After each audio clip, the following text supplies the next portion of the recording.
یعقوب نے کہا بلکہ تمہارے دلوں نے ایک بات گھڑ لی ہے، تو اب صبر جمیل ہی مناسب ہے۔ ان قریب اللہ ان سب کو میرے پاس لے آئے گا، بے شک وہ خوب جاننے والا بہت حکمت والا ہے۔ اور ان سے پشت پھیر لی اور کہا ہائے افسوس یوسف کی جدائی پر، اور غم سے ان کی آنکھیں سفید ہو گئیں،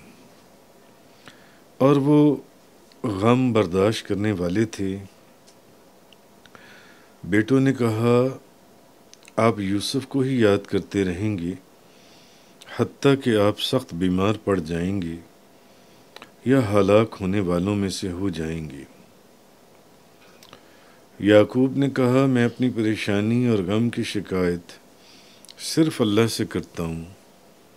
اور مجھے اللہ کی طرف سے ان باتوں کا علم ہے جن کا تم کو علم نہیں ہے۔ اب پیچھے سورہ یوسف کا سارا قصہ حضرت یوسف علیہ السلام والا آپ پڑھتے چلے آ رہے ہیں۔ بہرحال جب بھائی اونٹوں پر اناج اور غلہ لادے ہوئے گھر پہنچے، بنیامین ساتھ نہیں تھے، تو حضرت یعقوب علیہ السلام نے پوچھا تو انہوں نے ساری بات بتا دی، اور انہوں نے کہا کہ اے ہمارے والد، اصل میں آپ کے بیٹے نے چوری کی ہے اور وہ پکڑا گیا ہے۔ تو آپ نے فرمایا کہ نہیں، میرے بیٹے کے اوپر چوری کا الزام لگانا غلط ہے، اس نے ہرگز چوری نہیں کی،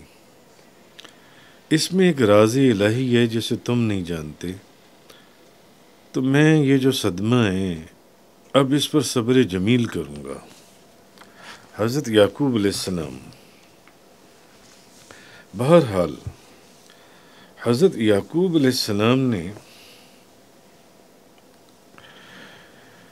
جب اپنے بیٹوں کی بات سنی تو جس طرح انہوں نے حضرت یوسف علیہ السلام کے متعلق ان کو دی ہوئی خبر پر، کیونکہ جب ان کے بیٹوں نے حضرت یعقوب علیہ السلام کو آج سے کئی سال پہلے یہ کہا تھا کہ یوسف کو بھیڑیا کھا گیا، تو انہوں نے ان کی بات پر یقین نہیں کیا تھا، بلکہ اگر آپ کو یاد ہو تو انہوں نے یہ بھی کہا تھا کہ وہ کتنا سمجھدار بھیڑیا تھا کہ جس نے یوسف کو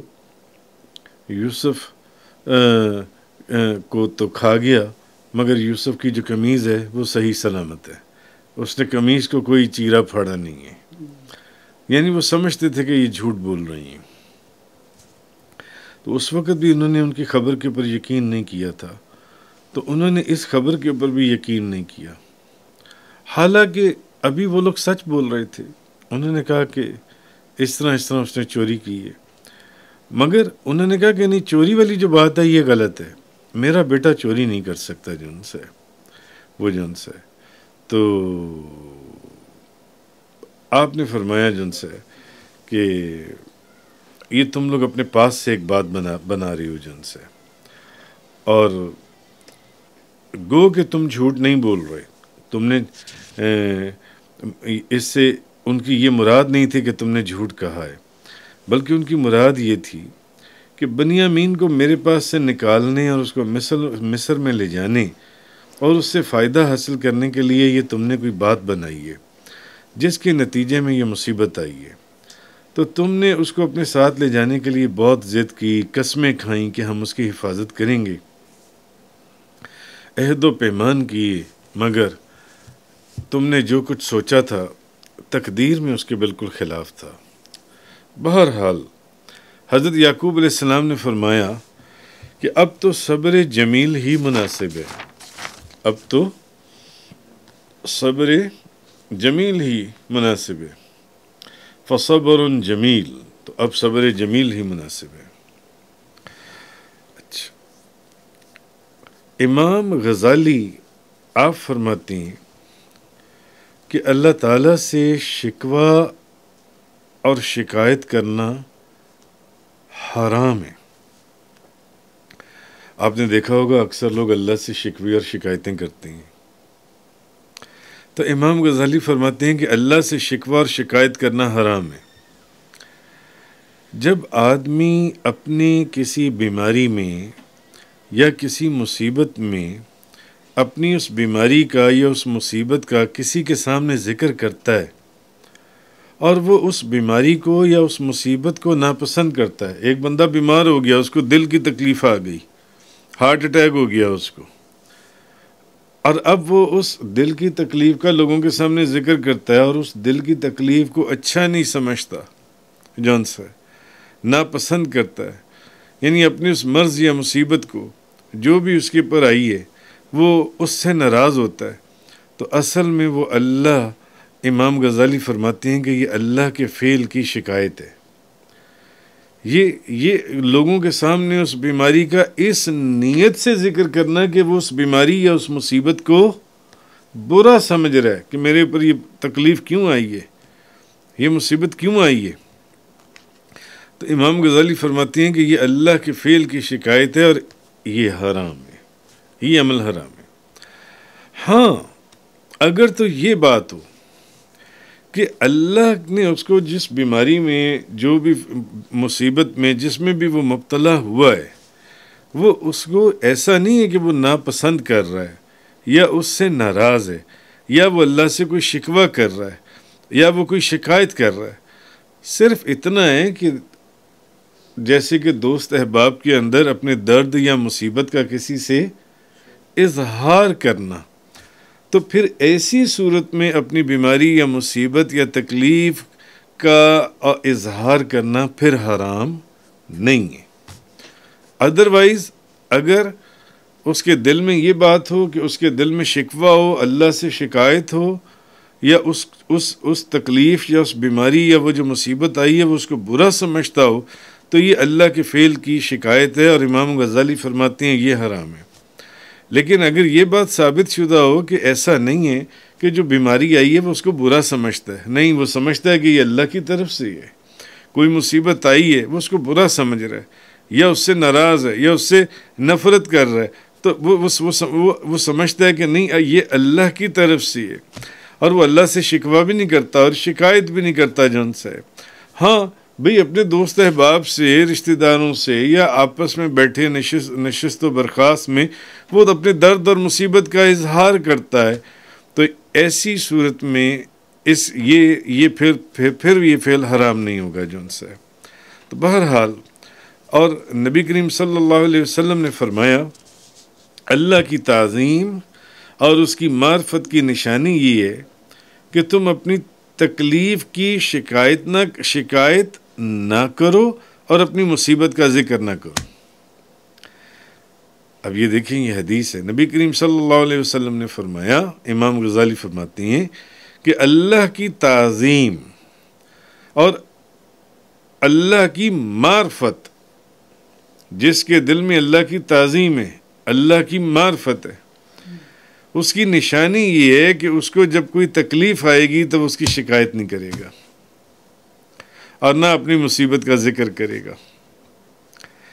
اس لیے اگر کوئی بندہ کوئی تکلیف آئے، کوئی مصیبت آئے اور اس کے اوپر وہ اپنی تکلیف کا اور بیماری کا، اس مصیبت کا اس نیت سے اظہار کرے کہ وہ اس سے نفرت کرتا ہے یا اس کو برا جانتا ہے یا وہ اللہ سے شکایت اور اللہ سے شکوہ کرتا ہے، تو امام غزالی فرماتے ہیں یہ حرام ہے۔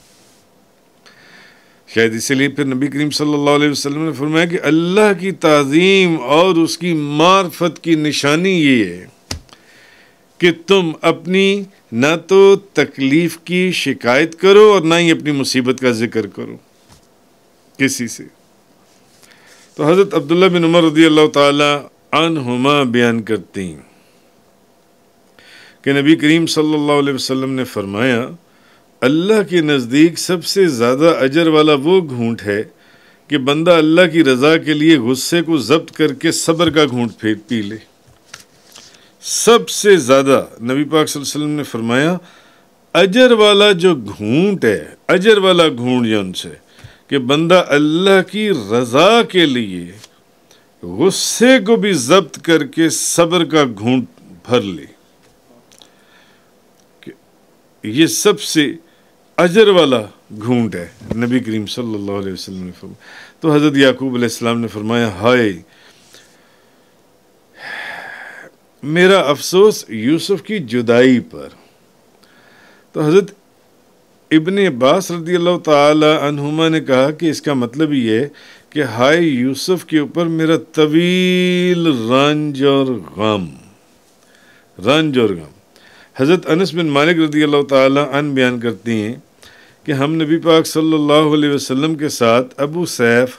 لوہار کے پاس گئے۔ وہ نبی پاک صلی اللہ علیہ وسلم، وہ جو لوہار تھا وہ نبی پاک صلی اللہ علیہ وسلم کے جو صاحبزادے حضرت ابراہیم رضی اللہ تعالی عنہ ان کا رضائی باپ تھا،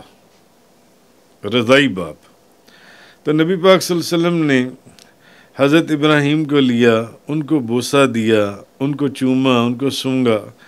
پھر ہم اس کے بعد آپ کے پاس گئے تو ابراہیم جو نبی کریم صلی اللہ علیہ وسلم کے شہزادے تھے، وہ